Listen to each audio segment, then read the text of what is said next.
Recently, I've been playing this very nice horror game called Dredge, and let's just say I got pretty hooked on it. And since I do have some experience with creating games, because I had made some small projects in the past, I just wanted to make something similar that would give me the same type of enjoyment and gameplay. So, I decided to make my very first long-term game. I'll call it that because I'll be spending quite a long time on it, and I'll be using the Unity game engine. The game would be a first-person fishing game. I have a lot of ideas that I want to add to the game, like crafting, trading, have different areas to explore, encounter creatures, and also have interactions with them, and other stuff. But for now, I just want to have something that works, a working placeholder for everything I want to make.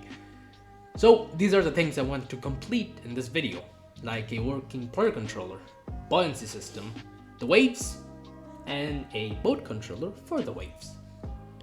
For the player controller, it wasn't so difficult since there are so many tutorials out there. I followed Bracky's FPS controller tutorial, and everything worked perfectly. And just like that, we're done with step 1. Now that that's done, we'll be working on the buoyancy system. After researching with a lot of trial and error, I was finally able to execute it. So here's how the basics work. First, I will create a simple scene, a cube with the buoyancy code and a blue plane to reference the water. We'll add a physics component to the cube. This would make it fall with gravity applied to it. Now we'll put our script into our cube. The code will go something like this. If the cube passes below the plane's Y position, its gravity will be inverted. So from 1, it would go to -1. Right now it doesn't really look like anything, just a cube bouncing up and down, but if we start to put some friction to it, it will look like something that's actually bouncing on the water. And that is how we make the buoyancy. Pretty simple, wasn't so difficult. And like that, step 2 has been completed. So for the waves, it's a little tricky. There are a couple different ways I could have approached it. At first, I decided to apply the height value through a purlin noise. But for some reason, I kept running into issues. Like the floating object and the water wasn't syncing. So I decided to take the most used approach, which is using a Gershner wave. I'll try to explain it step by step. First, we need a basic wave. So let's try making a sine wave. We need to change the position of every vertex in the water plane. So how would we do that? So first, we'll take the sine function, which would be y equal to sine over x. We can take the y as the height.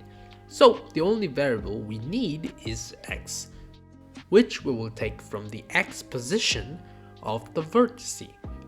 We can also add some amplitude, speed or length to the waves. And just like that, we would have a very simple wave.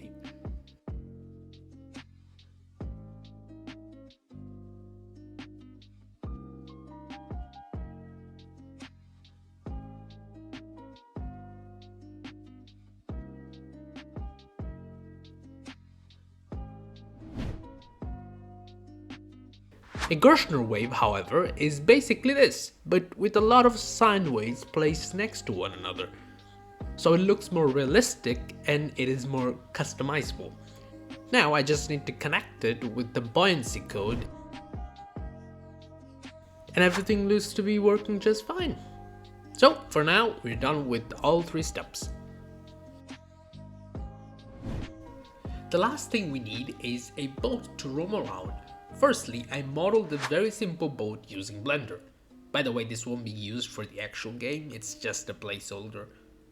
So after placing the boat into the level, I noticed that the water was actually clipping through the boat. So using this thing called depth mask, which made shaders invisible by looking through it, it had fixed the clipping problem. Now for the actual controller, I just added a lever that would add a force to where the boat is facing, depending on how much the lever is bent for the speed, and in which direction it's facing to make the boat also go backwards. Afterwards, I added a steering wheel which just made the boat rotate left or right. Well, that was all that I wanted to do in this video. Pretty short, but I just wanted to have some kind of starting point.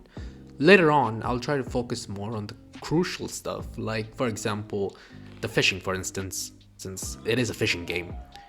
So I welcome anyone who's ready to see my personal adventure.